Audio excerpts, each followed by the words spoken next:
दोस्तों, आज की कहानी है बहू अपने हिस्से का काम करके बाहर जाओ। चलो दोस्तों, कहानी को शुरू करते हैं। रमा के ससुराल में वह और उसके पति शेखर के अलावा दो ननंद, एक देवर और सास ससुर थे। रमा ही अकेले घर का सारा काम करती थी। सास मोहिनी जी ने तो बहू के घर आते ही घर के सारे काम काज से छुट्टी ले ली थी।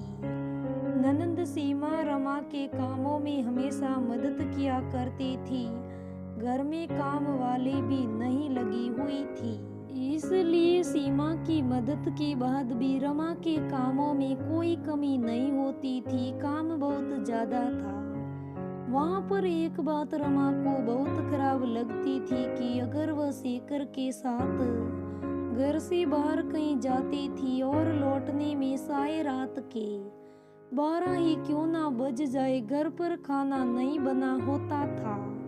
जब वह घर आती थी तो फिर खाना बनाती थी और काम खत्म करते करते रात को 2-3 बज जाया करते थे। इस वजह से उसका बाहर कहीं जाने का मन भी नहीं करता था।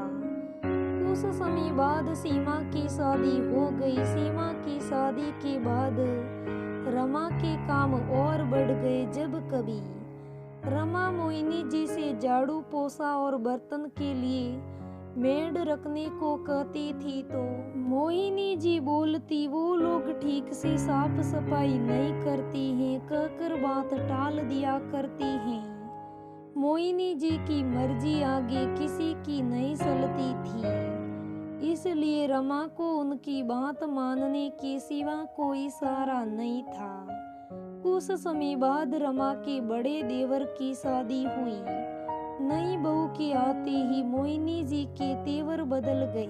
मोहिनी जी के लाडले बेटे की पत्नी को अधिक काम ना करना पड़े, इसलिए उन्होंने दोनों बहुओं के काम निर्धारित कर दिए। सुबह का खाना रमा और रात का खाना नई बहू सानू बनाएगी।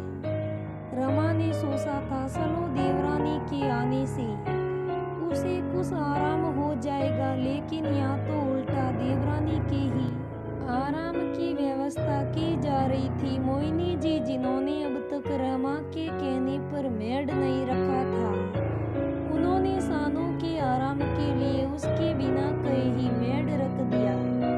सानू सुबह देर तक सो के उठे, इसलिए रात के खाने की जिम्मेदारी उसे दी गई थी।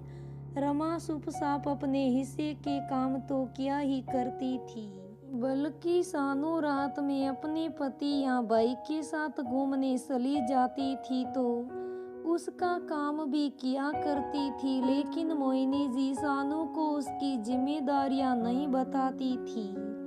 रमा को हमेशा सुनाती रहती थी रमा घर में क्लेश ना हो, इसलिए चुपचाप सब बर्दाश्त कर लिया करती थी। एक बार एक दिन रमा की 5 वर्ष की बेटी खुशी बिटिया की तबीयत खराब हो गई। उस समय शेखर भी ऑफिस के काम के सिलसिले में टूर पर गया हुआ था। 2-3 दिन में रमा खुशी को डॉक्टर के पास ले गई। रमा जब खुशी को दवा दिलाकर घर आई तो दोपहर के 3 बज चुके थे।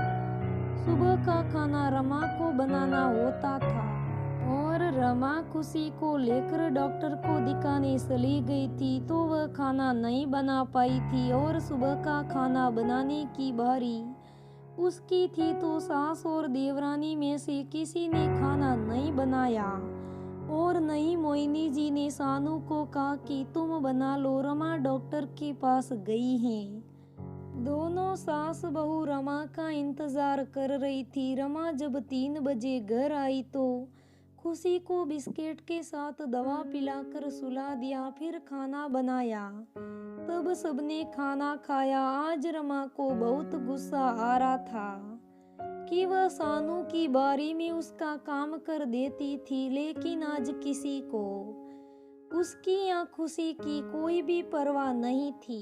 अब उसने मोहिनी जी और सानू को सबक सिखाने का फैसला कर लिया और किसी और के हिस्से का काम न करने का फैसला कर लिया। अब जब अगले दिन रात में सानू अपने भाई के साथ घूमने गई तो रमा ने भी खाना नहीं बनाया और खुशी के लिए 2 रोटी बनाई और दूध के साथ खिलाकर सुला दिया और सबको बता दिया कि मेरे सिर में दर्द हो रहा है। रात के 11 बज गए तो अब मोहिनी जी ने खुद जाकर खाना बनाया और सबको खिलाया। सानू 1 बजे घर आई और बना बनाया खाना मिला, खाकर सो गई। अगली सुबह रमा ने अपने काम निपटाए और रात का इंतजार करने लगी।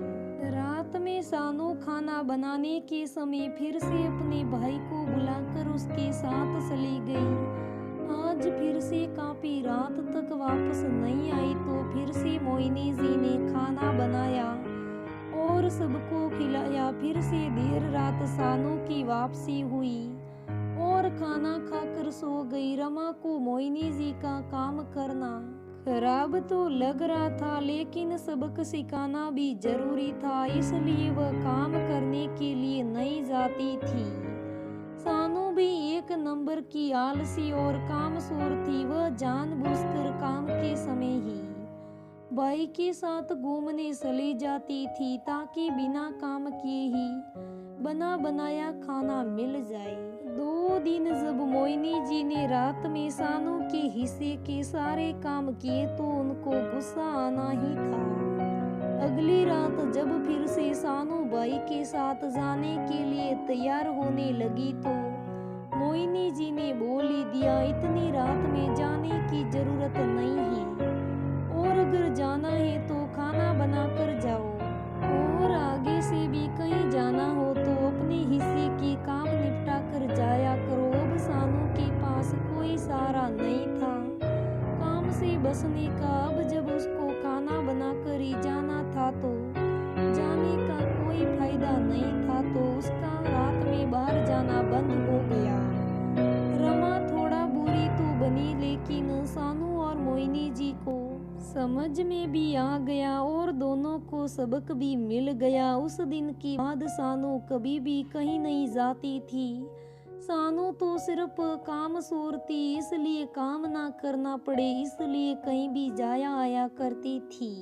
दोस्तों का जाता है ना कि जब घी सीधी उंगली से ना निकले तो उंगली टेढ़ी कर लेनी चाहिए, तो इसमें कोई भी बुराई नहीं है। सीधा उतना ही होना चाहिए जितना कि लोग आपका फायदा ना उठा सके।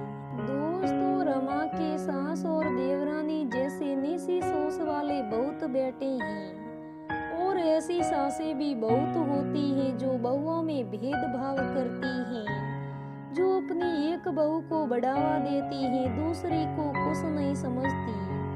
दोस्तों, ऐसे लोगों से मैं रिक्वेस्ट करना चाहूंगी कि अपनी बहुओं में भेदभाव ना करें, जितना हो सके दोनों को एक समान ही रखें।